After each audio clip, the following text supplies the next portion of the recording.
حضرت ابن عباس رضی اللہ تعالیٰ عنہ سے روایت ہے کہ نبی صلی اللہ علیہ وسلم جب نماز ختم کرتے تو یہ پڑھتے تھے اللہ اکبر، یعنی اللہ بہت بڑا ہے۔ حضرت ثوبان رضی اللہ تعالیٰ عنہ سے روایت ہے کہ رسول اللہ صلی اللہ علیہ وسلم جب نماز سے فارغ ہوتے تو 3 مرتبہ یہ پڑھتے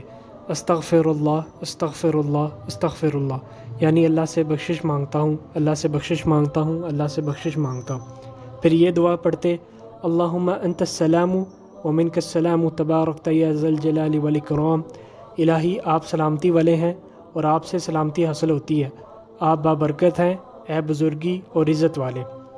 حضرت معاذ بن جبل رضی اللہ تعالیٰ عنہ سے روایت ہے کہ رسول اللہ صلی اللہ علیہ وسلم نے میرا ہاتھ پکڑ کر فرمایا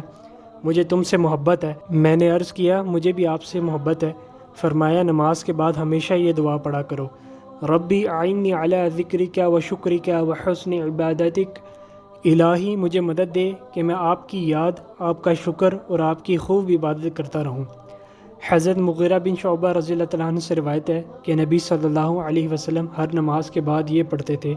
لا الہ الا اللہ وحدہ لا شریک لہ لہ الملک ولہ الحمد وہو علی کل شیء قدیر اللہم لا مانع لما اعطیت ولا معطی لما منعت ولا ينفع ذا الجد منک الجد۔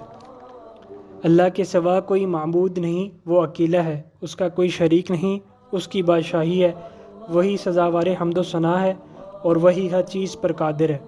الہی نہیں روک سکتا جو آپ عطا کریں اور نہیں کوئی دے سکتا جو چیز آپ روک دیں، اور نہیں فائدہ دے سکتی کسی دولت مند کو آپ کے عذاب سے دولت۔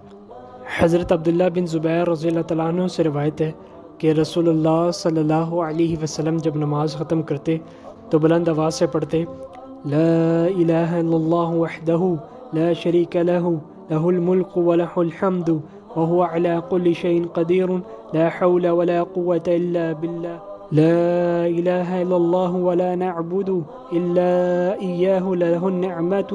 وله الفضل وله الثناء الحسنى لا إله إلا الله مخلصين له الدين ولو كره الكافرون۔ اللہ کے سوا کوئی معبود نہیں، وہ اکیلا ہے، اس کا کوئی شریک نہیں، اسی کی بادشاہی ہے اور وہی سزاوار حمد و ثنا ہے اور وہی ہر چیز پر قادر ہے۔ نہیں ہے طاقت نقصان سے بچنے کی اور فائدہ حاصل کرنے کی مگر اللہ کے ساتھ، نہیں ہے کوئی معبود مگر اللہ، اور ہم صرف اسی کی عبادت کرتے ہیں۔ نعمتیں پہنچانا اور فضل کرنا اسی کا کام ہے،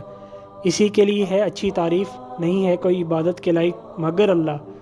اسی کے لیے ہے ہماری اطاعت اگرچہ کافر برا مانے۔ حضرت ابو ہریرہ رضی اللہ تعالیٰ عنہ سے روایت ہے کہ نبی صلی اللہ علیہ وسلم نے فرمایا کہ جو شخص ان کلمات کا نماز کے بعد ورد کرے گا اس کے گناہ سمندر کے جاگ کے برابر ہوں گے تو بھی بخشے جائیں گے۔ 33 مرتبہ سبحان اللہ،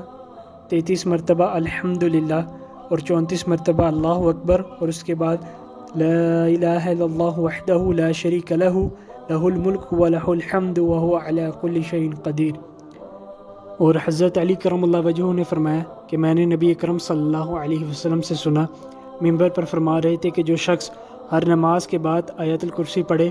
اسے جنت میں داخل ہونے سے سوائے موت کی کوئی چیز روکنے والی نہیں۔ اور حضرت عقبہ بن عامر رضی اللہ تعالیٰ عنہ سے روایت ہے کہ رسول اللہ صلی اللہ علیہ وسلم نے مجھے ارشاد فرمایا کہ ہر نماز کے بعد قل اعوذ برب الفلق اور قل اعوذ برب الناس پڑھا کرو۔ اور آخر میں حدیث ہے کہ حضرت ابو سعید خدری رضی اللہ تعالیٰ عنہ نے فرمایا کہ حضرت صلی اللہ علیہ وسلم جب نماز سے فارغ ہوتے تو 3 بار فرماتے سبحان ربک رب العزت عما یصفون وسلام علی المرسلین والحمد للہ رب العالمین، پاک ہے تیرا رب عزت والا ان عیبوں سے جو کافر کرتے ہیں، اور سلام ہو سب رسولوں پر، اور ساری تعریف اللہ پروردگار عالم کے لیے۔ ایک حدیث میں ہے کہ نماز کے بعد یہ کلمات کہنے والے کو پورا ثواب مل جاتا ہے۔